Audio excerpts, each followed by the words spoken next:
Salam, selamat pagi buat kita semua. Selamat beraktivitas. Biarlah kiranya hari ini jauh lebih baik daripada hari-hari sebelumnya. Bapak Ibu Saudara yang dikasihi Tuhan, kita akan baca kebenaran firman Tuhan pada saat pagi hari ini, terambil dari Ulangan 15 ayat 15 sampai dengan 23. Haruslah kau ingat bahwa engkau pun dahulu budak di tanah Mesir, dan engkau ditebus Tuhan Allahmu. Itulah sebabnya aku memberi perintah itu kepadamu pada hari ini.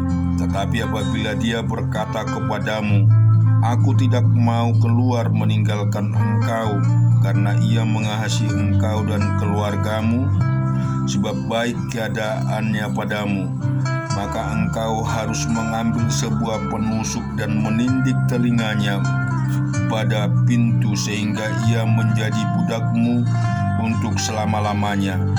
Demikianlah juga kau perbuat kepada budakmu perempuan. Janganlah merasa susah apabila engkau melepaskan dia sebagai orang merdeka, sebab 6 tahun lamanya ia telah bekerja padamu dengan jasa 2 kali upah seorang pekerja harian. Maka Tuhan Allahmu akan memberkati engkau dalam segala sesuatu yang kau kerjakan. Segala anak sulung jantan yang lahir di antara lembu sapimu dan kambing dombamu haruslah kau kuduskan bagi Tuhan Allahmu.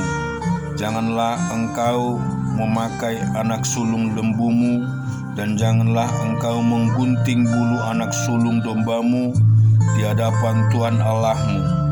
Engkau harus memakan dagingnya tahun demi tahun di tempat yang akan dipilih Tuhan engkau ini dan seisi rumahmu. Tetapi apabila ada cacatnya, jika timpang atau buta, bahkan cacat apapun yang buruk, maka jangan engkau menyembelinya bagi Tuhan Allahmu. Di dalam tempatmu boleh engkau, baik orang najis maupun orang tahir, memakan dagingnya seperti daging kijang atau daging rusa. Hanya daging yang kau makan haruslah kau curahkan ke tanah, seperti darahnya kau curahkan ke tanah seperti air. Demikian juga di dalam Lukas yang ke-9 ayat 1-6. Maka Yesus memanggil ke-12 muridnya, lalu memberikan tenaga dan kuasa kepada mereka untuk menguasai setan-setan dan untuk menyembuhkan penyakit-penyakit. Dan ia mengutus mereka untuk memberitakan kerajaan Allah dan untuk menyembuhkan orang. Katanya kepada mereka, jangan membawa apa-apa dalam perjalanan, jangan membawa tongkat atau bekal, roti atau uang, atau 2 helai baju. Dan apabila kamu sudah diterima dalam satu rumah, tinggallah di situ sampai kamu berangkat dari situ. Dan kalau ada orang yang tidak mau menerima kamu, keluarlah dari kota mereka dan kebaskanlah debunya dari kakimu sebagai peringatan terhadap mereka. Lalu pergilah mereka, dan mereka mengelilingi segala desa sambil memberitakan Injil dan menyembuhkan orang sakit di segala tempat. Mazmur 72 ayat 1-14. Ya Allah, berikanlah hukum-Mu kepada raja dan keadilan-Mu kepada putra raja. Kiranya ia mengadili umat-Mu dengan keadilan dan orang-orang-Mu yang tertindas dengan hukum. Kiranya gunung-gunung membawa damai sejahtera bagi bangsa, dan bukit-bukit membawa kebenaran. Kiranya ia memberi keadilan kepada orang-orang yang tertindas dari bangsa itu, menolong orang-orang miskin, tetapi meremukkan pemeras-pemeras. Kiranya lanjut umurmu selama ada matahari, dan selama ada bulan turun-temurun. Kiranya ia seperti hujan yang turun ke atas padang rumput, seperti dirus hujan yang menggenangi bumi. Kiranya keadilan berkembang dalam zaman, dan damai sejahtera melimpah sampai tidak ada lagi bulan. Kiranya ia memerintah dari laut ke laut, dari sungai Efrat sampai ke ujung bumi. Kiranya penghuni padang belantara berlutut di depannya, dan musuh-musuhnya menjilat debu. Kiranya raja-raja dari Tarsis dan pula-pula membawa persembahan-persembahan.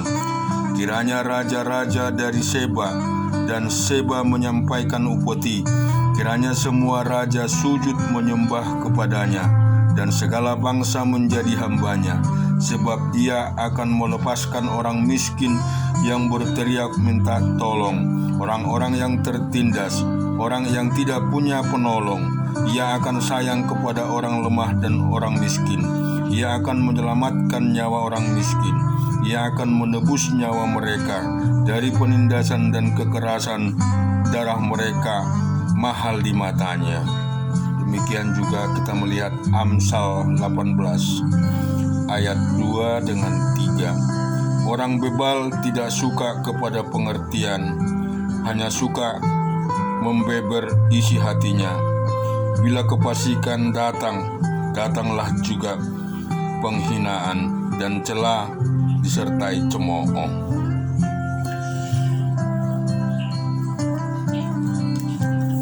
Allah kita Allah yang kudus. Janganlah sekali-sekali kita mempersembahkan persembahan yang tidak kudus di hadapannya. Tuhan tidak pernah menginginkan persembahan-persembahan yang tercela, tapi biarlah kiranya kita memberikan yang lebih baik dan terbaik dari kehidupan kita. Bahkan kita mau memberikan kehidupan kita untuk Tuhan Allah kita di dalam hidup ini. Haleluya, amin.